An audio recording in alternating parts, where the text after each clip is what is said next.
Well, British mountain climber Kenton is making his 10th attempt to reach the summit of Mount Everest, despite the treacherous conditions this year due to unusually warm weather triggering avalanches and rockfalls.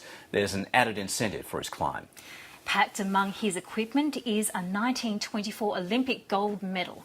It was handed to a member of the pioneering 1922 British expedition, which made the first attempt to climb the world's highest peak, only to fall short by just over 600 metres. They vowed to take one of the gold medals to the very top of the world, but until now that promise had been forgotten. I spoke to Kenton earlier from Everest Base Camp to find out about his progress on this Olympic pledge climb. This year is absolutely fantastic. We have an Olympic gold medal with us from 1924 that was awarded to the 22 British Everest expedition. And the amazing thing about that Everest expedition is that Finch, who was an Australian, was on that trip as well, and he was awarded one of those gold medals, which is really exciting for everybody down in Australia.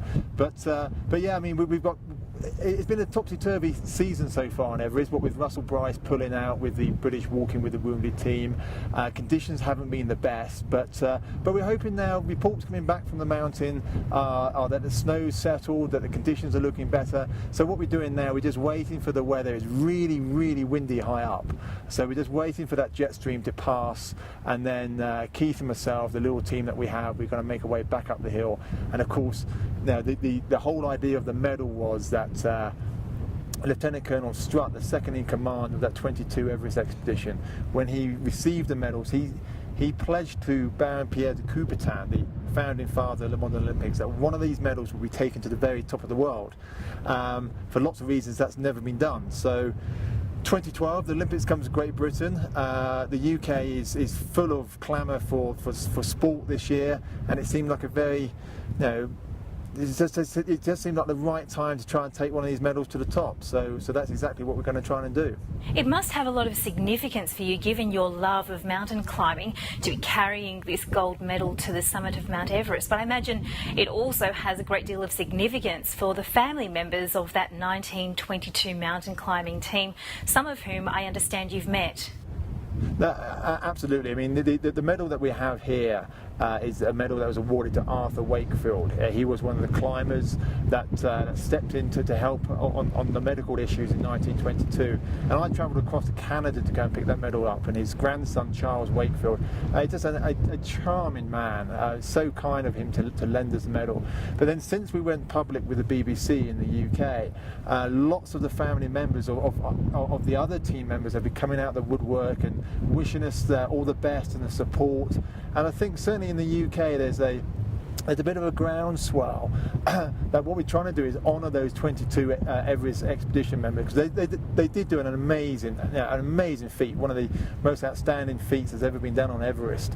And we've also had correspondence with Finch's descendants, Finch being the Australian member of that 22 trip, and they're fully behind the whole thing. They think the whole expedition is absolutely wonderful. So it's so good to get this support from people back home, well, not just from back home, but from all around the world. I mean, these people now live far and wide across the globe, and they're all coming together through Facebook, through Samson's own media hub, where we're putting all the films and things like that up, and it's overwhelming, the support that we've had. So I feel very, very honoured to be part of that. Everest is very special to me.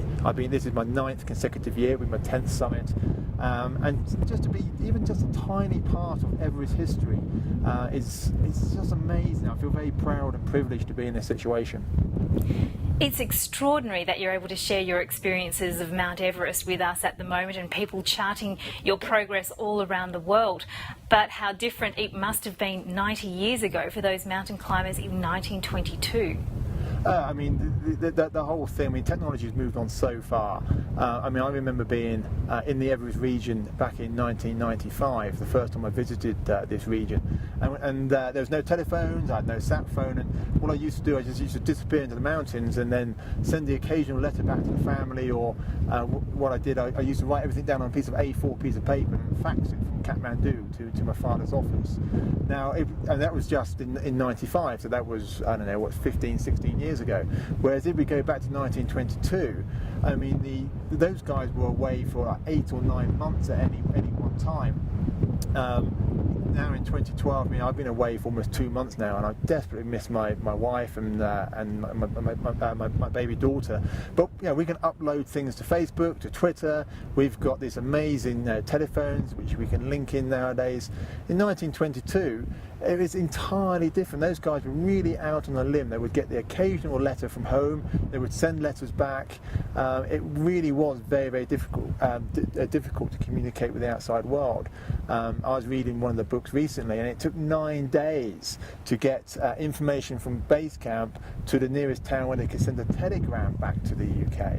So I think we're very lucky these days to be able to be in contact with loved ones and relatives and people around the world so easily. We can upload a video that we shoot at base camp, and it can be seen by millions of people almost instantly. I mean, it's absolutely phenomenal. This sort of social network highway, or whatever you want to call it, is amazing for keeping people pretty much in the loop. It's fantastic. Very, very different to 95, and light years away from 1922-24.